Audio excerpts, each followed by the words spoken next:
नमस्कार, नक्षत्र दुनिया चैनल में आप सभी का हार्दिक स्वागत है। मित्रों, मंगल ग्रह के सूत्रों से संबंधित ये दूसरा भाग प्रस्तुत किया जा रहा है। आज सुबह के वीडियो में हमने 7 ज्योतिषी सूत्रों पर विचार किया था। इस दूसरे भाग में भी हम 7 ज्योतिषी सूत्रों को और समझेंगे और ये भूमि लाभ, धन लाभ और साहस में कमी से संबंधित हैं। कुंडली विश्लेषण के दौरान काफी मददगार होंगे, ऐसा विश्वास है। यदि आप चैनल पर नए हैं तो चैनल को सब्सक्राइब अवश्य करें। वीडियो ज्ञानवर्धक लगे तो लाइक जरूर करें। आइए शुरू करते हैं। मंगल ग्रह से संबंधित आज का पहला ज्योतिषी सूत्र इस प्रकार से है।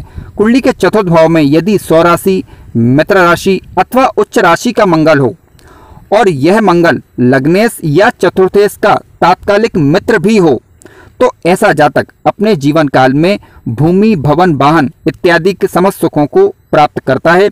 भूमि से संबंधित ऐसे जातक को विशेष लाभ होता देखा गया है, बशर्ते कि ये मंगल शुभ प्रभाव में हो, यानी किसी शुभ ग्रह की दृष्टि इस पर पड़ जाए तो काफ़ी अच्छा रहेगा। लग्नेश और लग्न मजबूत होना चाहिए ताकि इसका लाभ जातक अपने जीवन काल में ले पाए। ध्यान रखें, जब कभी भी भूमि की बात चल रही हो, रहने वाली मकान वाली भूमि की बात चल रही हो तो मंगल ग्रह की स्थिति अनुकूल होना चाहिए, और यदि खेती वाली भूमि की बात चल रही हो तो शनि ग्रह की स्थिति अनुकूल होना चाहिए। हम जिस भूमि की बात कर रहे हैं वह रहने वाली यानी मकान वाली भूमि की बात कर रहे हैं। आप देखें, मंगल चतुर्थ भाव में हो तो आप अपने जीवन काल में भूमि क्रय से संबंधित लाभ अवश्य उठा पाएंगे। मंगल के पास अंशात्मक रूप से बल होना चाहिए। मंगल ग्रह अस्त का नहीं होना चाहिए। मंगल ग्रह से संबंधित दूसरा ज्योतिषी सूत्र इस प्रकार से, यदि लग्न में स्वराशि, मित्र राशि अथवा उच्च राशि का मंगल बैठ जाए अथवा कहीं से भी मंगल का संबंध कुंडली के लग्न भाव से बन जाए तो ऐसी परिस्थिति में जातक साहसी होगा, पराक्रमी होगा, अपने निर्णय सोच समझकर लेने वाला होगा और कामयाबी जीवन काल में दर्ज करता है। लेकिन यदि यही मंगल नीच राशि, शत्रु राशि का होकर बैठ जाए या फिर कहीं से भी नीच के मंगल की दृष्टि लग्न भाव पर पड़ जाए तो ऐसी परिस्थिति में जातक अंदर से डरा हुआ, निर्णय शक्ति जातक की कमजोर बनी रह सकती है। इसके अलावा जातक गुस्सैल किस्म का या फिर क्रोध की अधिकता जातक के अंदर बनी रह सकती है। इस प्रकार की संभावनाएं बनती हैं। मित्रों, मंगल से संबंधित आज का तीसरा ज्योतिषी सूत्र इस प्रकार से है। मंगल यदि धन भाव में बैठ जाए, लेकिन किस प्रकार के, स्वराशि, मित्र राशि या उच्च राशि के होकर, तो ऐसा जातक धनवान होगा, तीव्र बुद्धि का स्वामी होगा, परंतु गर्म मिजाज का होगा, जल्दबाजी करने वाला होगा और अपने भाग्य का निर्माण करने वाला जातक होता है। यानी ऐसा जातक गरीब घर में जन्म लेकर भी धन संपदा को अर्जित करेगा, पैतृक संपत्ति को बढ़ाने वाला होगा। इसके अलावा जातक अपने पराक्रम से, साहस से, मेहनत के दम पर भूमि, भवन, वाहन इत्यादि सारे सुखों को भोगता है, बशर्ते कि मंगल की लग्नेश के साथ तात्कालिक मित्रता होनी चाहिए। यदि मंगल की धनेश के साथ भी तात्कालिक मित्रता हो जाती है तब ऐसी परिस्थिति में ऐसे मंगल आपको काफ़ी अच्छे रिजल्ट देंगे। लेकिन यदि यही मंगल लग्न धन भाव के अंदर नीच राशि या शत्रु राशि के होकर बैठ जाएं तो जातक अपने परिवार, कुटुंब के लोगों के साथ लड़ाई झगड़े करने वाला हो सकता है, गर्म मिजाज का तो होगा ही, साथ साथ ज़्यादा जल्दबाज भी हो सकता है और अपनी पैतृक संपत्ति को खराब करने वाला भी फिर ऐसा जातक होता है। यानी भाग्य का निर्माण करने की बजाय पैतृक संपत्ति का उपयोग या घरेलू संपत्ति का उपयोग अपने खर्चों के लिए करने वाला होता है। मित्रों, आइए आज के मंगल ग्रह से संबंधित चौथे सूत्र पर विचार करते हैं। देखिए, कुंडली में चंद्र और मंगल की युति को लक्ष्मी योग के नाम से जाना गया है। यदि ये युति कुंडली के दूसरे भाव के अंदर, कुंडली के लाभ भाव के अंदर, पंचम भाव के अंदर अथवा कुंडली के 90 भाव के अंदर बन जाए तो ऐसी परिस्थिति में इस योग के ज़्यादा अच्छे रिजल्ट दिखाई दे सकते हैं। क्यों? क्योंकि देखिए, धन भाव की बात करें तो धन संचय का विचार हम यहाँ से करते हैं, ठीक है। लाभ भाव की बात करें तो लाभ जो जीवन काल में हमें किसी भी रूप में प्राप्त होता है तो उसका विचार हम कुंडली के लाभ भाव से करते हैं।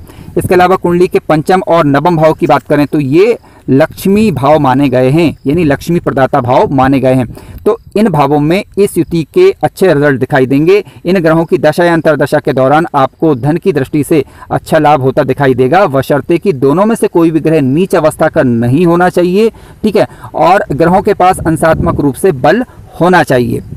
आप चेक कर लीजिए, यदि आपकी कुंडली में इस प्रकार के योग बन रहे हैं तो धन के मामले में आप बेफिक्र हो सकते हैं। आपको इन ग्रहों की दशा या अंतर्दशा मैक्सिमम स्थितियों में शुभ लाभ देगी यदि ये ग्रह नीच अवस्था के ना बैठे हुए हों। मित्रों आइए मंगल ग्रह से संबंधित आज के 5वें ज्योतिषीय सूत्र पर हम विचार करते हैं। देखिए मंगल ग्रह किसी भी राशि में नीच के ठीक नहीं माने जाते। यदि किसी भी भाव में ये बैठ जाएं तो जातक को डरपोक बनाते हैं, गुस्सेल किस्म का बनाते हैं। विशेष रूप से इनका संबंध यदि लग्न भाव से हो जाए तो ऐसी परिस्थिति में जातक भयभीत रह सकता है, गुस्सेल किस्म का हो सकता है, जरा जरा सी बात पर चिढ़ जाना, क्रोध आ जाना, इस प्रकार की स्थितियां निर्मित करता है। लग्न भाव के अंदर बन जाए तो जातक की खुद की स्थिति भयाक्रांत हो सकती है, यानी खुद गुस्सेल किस्म का, क्रोधी किस्म का हो सकता है। यदि चतुर्थ भाव के अंदर बन जाए तो ऐसी परिस्थिति में घर के लोगों के साथ जातक के रिश्ते ठीक ना हो, इस प्रकार की परिस्थितियां निर्मित होती है। चतुर्थ भाव और दसम भाव के अंदर बन जाए तो पिता के साथ जातक के रिश्ते थोड़े से खराब हो सकते हैं, इसकी संभावनाएं बनती हैं।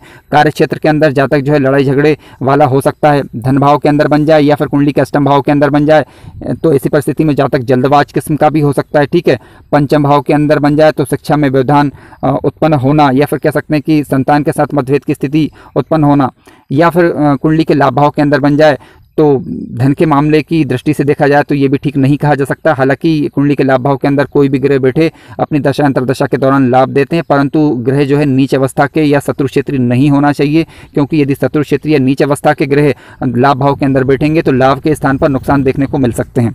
तो यानी कहने का तात्पर्य है कि किसी भी भाव में नीच के मंगल की उपस्थिति ठीक नहीं कही जा सकती। मित्रों आइए आज के छठे ज्योतिषीय सूत्र पर विचार करते हैं। देखिए मंगल ग्रह यदि जल तत्वीय राशियों के अंदर बैठ जाए तो ऐसा मंगल अपेक्षाकृत कमजोर होता है। अब जल तत्वीय राशियां कौन सी होती हैं? कर्क राशि, वृश्चिक राशि और मीन राशि। देखिए मंगल ग्रह कर्क राशि में तो नीच अवस्था के माने जाते हैं, ठीक है, लेकिन रहा सवाल वृश्चिक राशि का और मीन राशि का। ये वृश्चिक राशि मंगल की खुद की राशि है, जबकि मीन राशि की बात करें तो ये मित्र राशि हुई। तो यहाँ पर हालांकि नीच राशि जैसे फल तो नहीं मिलेंगे, लेकिन मंगल जो मूल त्रिकोण, अपनी मूल त्रिकोण राशि यानी मेष राशि में जो प्रभाव दिखाते हैं वह वृश्चिक राशि में उतना नहीं दिखा पाते। यानी कहने का तात्पर्य है कि मंगल की उग्रता यहाँ पर थोड़ी सी शांत रहती है, और मीन राशि के अंदर भी यदि मंगल बैठे तब भी वह शांत रहते हैं। मित्रों आइए आज के 7वें ज्योतिषीय सूत्र पर विचार करते हैं। देखिए मंगल और शनि की युति किसी भी दृष्टि से ठीक नहीं कही जा सकती, चाहे ये किसी भी भाव के अंदर बने। जब कभी भी मंगल ग्रह की युति किसी भी भाव के अंदर बनती है तो वहाँ के शुभ फलों में ये कमी करती है, क्योंकि मंगल और शनि की बात करें तो आपस में एक दूसरे के ये शत्रु ग्रह हैं। अब मंगल का बल ज़्यादा होगा तो मंगल अपना प्रभाव अधिक दिखाएगा, शनि का बल ज़्यादा होगा तो शनि अपना प्रभाव अधिक दिखाएगा। ये जीवन काल में अकस्मात योग का निर्माण करती है, यानी जीवन काल में घटनाएं अचानक घटती हैं।